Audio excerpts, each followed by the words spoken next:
आचार्य शंकर की गोमुख यात्रा। तीर्थ यात्रा के क्रम में आचार्य शंकर अपने शिष्यों के साथ गोमुख की ओर चल पड़े थे। गोमुख का मार्ग गंगोत्री से कहीं अधिक दुर्गम और कष्टप्रद था। चारों ओर हिम से ढके हुए बस पर्वत ही पर्वत दिखाई पड़ रहे थे, पर हृदय में पतित पावनी गंगा जी के उद्गम स्थल गोमुख धाम के दर्शन की लालसा लिए सभी तीर्थयात्री मार्ग की तमाम बाधाओं के बाद भी आगे बढ़ते जा रहे थे। चलते चलते कईयों के पाँव में छाले पड़ गए थे तो कईयों की नाक से रुधिर भी निकलने लगा था, पर आचार्य शंकर के साथ अन्य सभी तीर्थयात्री गंगा मैया की जय, सुरसरी भगीरथी गंगा की जय बोलते हुए आगे बढ़ते चले जा रहे थे। तभी सबने देखा कि सामने ही गोमुखाकृति स्थान से सुरसरी भागीरथी गंगा हिमालय की गोद से निकलकर प्रबल वेग से प्रवाहित होती हुई आगे बढ़ी जा रही थी। बड़े बड़े हिमशिला खंड भी उस जल स्रोत के साथ बहे जा रहे थे। चारों ओर बर्फ ही बर्फ दिखाई पड़ रही थी। आचार्य शंकर एक शिला पर बैठकर सुरसरी भागीरथी गंगा के स्वर्गीय रूप को देखते ही गहन ध्यान समाधि में डूब गए। अपने गुरु को ध्यान में बैठा देख अन्य सभी शिष्य भी आसपास की शिलाओं पर बैठकर सुरसरी गंगा का स्वर्गीय रूप व सौंदर्य को कुछ पल तक अपलक नेत्रों से देखते हुए उस स्वर्गीय छवि को अपने हृदय में ध्यान करने लगे। कुछ देर के पश्चात आचार्य शंकर के साथ ही सभी शिष्यों ने आंखें खोली। आचार्य शंकर ने शिष्यों सहित पतित पावनी माँ गंगा की स्तुति की और शिष्य को संबोधित करते हुए कहने लगे, वत्स, ऊपर पर्वतों पर जमी हुई बर्फ सूर्य के ताप से पिघलकर गोमुख से निकलती जलधारा में मिल जाती है और आगे बढ़ते हुए बड़ी जलधारा भागीरथी गंगा कहलाती है। राजा भगीरथ की प्रचंड तपस्या के फलस्वरूप स्वर्ग से धरा पर अवतरित हुई भागीरथी गंगा परम मोक्षदायिनी है। गंगा की दिव्य ज्योति ही गंगा जल के रूप में प्रवाहित हो रही है, इसीलिए इसके दर्शन मात्र से मन में पवित्रता, प्रफुल्लता व शांति का स्वतः ही संचार होता है। जो इस गंगा जल में दिव्य व पवित्र भाव के साथ स्नान करता है उसकी चित्त शुद्धि होती है और आत्मा में ब्रह्मानंद की अनुभूति होती है। गंगा साक्षात परम ब्रह्म रूपा है। गंगा स्नान व गंगा का ध्यान करने से साधक को अपनी आत्मा में ब्रह्मानंद की अनुभूति होती है। गंगा की इसी महिमा के कारण भगीरथ ने गंगा को धरा पर अवतरित कराने के लिए कठोर तप किया था। तब भगीरथ की तपस्या से प्रसन्न होकर सुरसरी गंगा धरा पर अवतरित होने को तैयार हुई थी।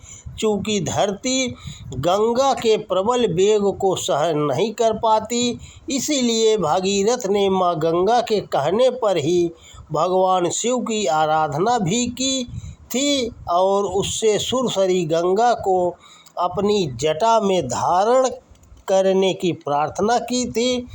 तभी सुरसरी गंगा शिव की जटा से धारा पर अवतरित हुई थी। भगीरथ की लोक कल्याण की भावना के कारण ही गंगा धारा पर आने को सहर्ष तैयार हुई थी। लोक कल्याण के लिए की गई तपस्या से देवी देवता निःसंदेह प्रसन्न होते हैं। राजा भगीरथ के परम तप प्रचंड तप के प्रसन्न होकर सुरसरी गंगा मृत्युलोक में आई, इसलिए गंगा का एक नाम भागीरथी भी है। धरा पर गंगा के अवतरित होने से और गंगा जल के स्पर्श से ही भागी रथ के शापित पूर्वजों का उद्धार हुआ था और उन्हें मुक्ति प्राप्त हुई थी। वह भागीरथी गंगा तभी से जन जन के उद्धार व मुक्ति के लिए इस धरा पर अविरल अविराम प्रवाहित हो रही हैं। गंगा अनेक ग्रामों व नगरों को पवित्र करती हुई, अनेक तीर्थों को स्पर्श करती हुई आगे बढ़ती जाती हैं। आचार्य शंकर ने शिष्यों को समझाते हुए पुनः कहा, हजारों मीलों का पथ पार करती हुई गंगा सागर में समुद्र में मिल जाती हैं। गोमुख से गंगा सागर के बीच गंगा के कारण ही अनेक तीर्थों का उद्गम हुआ है।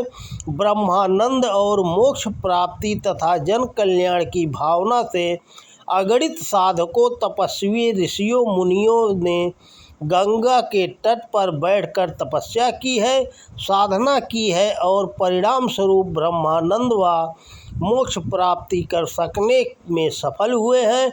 अगणित तपस्वियों ने गंगा किनारे कुटिया बनाकर नित्य गंगा स्नान व गंगा जल का आचमन कर कठोर तपस्याएं की है और ब्रह्मानंद की प्राप्ति की है। आज भी अगणित साधक गंगा तट पर साधना में लीन हैं। आचार्य शंकर के शिष्य प्रभृति ने कहा, गुरुदेव, गंगा को अपनी तपस्या से धरा पर लाने वाले राजा भगीरथ का नाम भी अमर हो गया। आचार्य शंकर बोले, हाँ वत्स, यह सच है कि जो कोई भी लोक मंगल, लोक कल्याण की भावना से कुछ करता है वो अमर हो जाता है। भगीरथ की तपस्या भी लोक मंगल के लिए थी, इसीलिए वे अमर हो गए। अविरल बहती हुई गंगा निरंतर दूसरों को लाभ पहुंचाने के लिए ही आगे बढ़ रही है और यह उपदेश भी दे रही है कि चाहे कितना भी कष्ट क्यों न उठाना पड़े, पर दूसरों को लाभ पहुंचाने के लिए आगे बढ़ते रहो। इससे स्वयं के साथ साथ दूसरों का कल्याण भी होता है। उस स्थान से उठकर सभी लोग गोमुख के बिल्कुल निकट पहुँचे और वहाँ सुरसरी गंगा का स्वर्गीय रूप देखकर अभिभूत हो गए।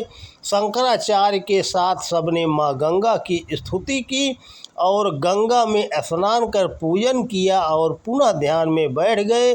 सभी भगवती भगीरथी गंगा का दर्शन कर अभिभूत से आह्लादित थे, आनंदित थे।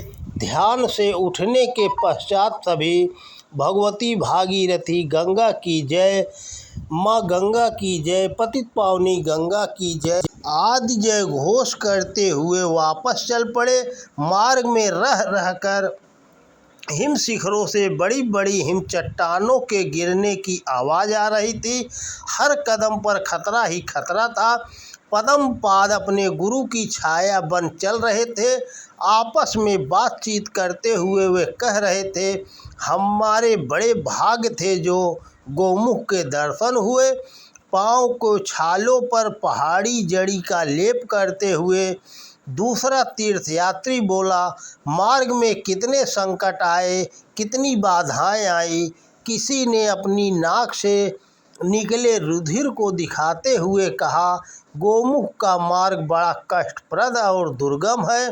बातचीत करते करते वे सभी गंगोत्री पहुंच चुके थे। ज्योतिर्धाम नरेश के सेवकों ने वहां सबके लिए भोजन और विश्राम की व्यवस्था की थी। आचार्य शंकर उस समय आहार के रूप में दूध, फल, जल ही लेते थे। तीर्थयात्रियों की दुख गाथा सुनकर शंकराचार्य को भी दुख हो रहा था और वे मन ही मन सोच रहे थे कि गोमुख की यात्रा करना और दर्शन करना सबके लिए सरल नहीं है, बड़ा कठिन और दुर्गम पथ है, संकटों से भरा पथ है। अतः क्यों न गंगोत्री में ही गंगा देवी का मंदिर बनवाकर उनकी मूर्ति प्रतिष्ठित की जाए। यही सोचते सोचते आचार्य शंकर निद्रा में चले गए। प्रातःकाल जब ज्योतिर्धाम नरेश अपने गुरु आचार्य शंकर की चरण वंदना करने पहुँचे तब उन्होंने आचार्य शंकर को उदास देखा। वे बोले, गुरुदेव, आपके कमल के समान खिले मुख पर आज यह उदासी के बादल क्यों छा गए। आचार्य बोले, राजन, गोमुख यात्रा के दौरान तीर्थयात्रियों को जो कष्ट हुआ है उससे मुझे बहुत पीड़ा हुई है। इसीलिए मैं चाहता हूँ कि गंगोत्री में ही तीर्थयात्रियों के लिए माँ गंगा का मंदिर बना उसमें मूर्ति की प्राण प्रतिष्ठा कर दी जाए। साथ ही वहीं पर शिवलिंग, यमुना व सरस्वती देवियों की मूर्ति भी स्थापित कर दी जाए। गंगोत्री में ही गंगा देवी और शिव जी का दर्शन करके तीर्थयात्रियों को गोमुख दर्शन का फल प्राप्त हो जाएगा। अपने गुरु की इच्छा को जानकर ज्योतिर्धाम नरेश राजा सुधन्वा ने कहा, गुरुदेव, मैं कारीगरों को बुलाकर अविलंब मंदिर का निर्माण आरंभ करवाता हूँ। देखते ही देखते वहाँ एक भव्य मंदिर का निर्माण हो गया। शंकराचार्य ने प्रसन्न होकर स्वयं वहाँ गंगा जी और शिव जी की मूर्ति की प्रतिष्ठा की। साथ ही वहाँ यमुना व सरस्वती आदि देवियों की मूर्तियों की भी प्रतिष्ठा की। वहाँ राजा भगीरथ की प्रतिमा भी स्थापित की गई। शंकराचार्य देखकर व सोचकर बहुत प्रसन्न हुए कि अब तीर्थयात्रियों को गोमुख जाने का कष्ट नहीं उठाना पड़ेगा और गंगोत्री का दर्शन करके ही उन्हें गोमुख दर्शन का लाभ प्राप्त हो सकेगा। सभी तीर्थयात्री गंगोत्री में स्थापित नए मंदिर में गंगा, यमुना, सरस्वती व शिव भगवान के दर्शन व पूजन कर अभिभूत हुए और उनके जय घोष से मंदिर गूंज उठा। वे सभी वहां से लौटते हुए उत्तर काशी की ओर बढ़ चले। उन सब की तीर्थ यात्रा सफल हो चुकी थी।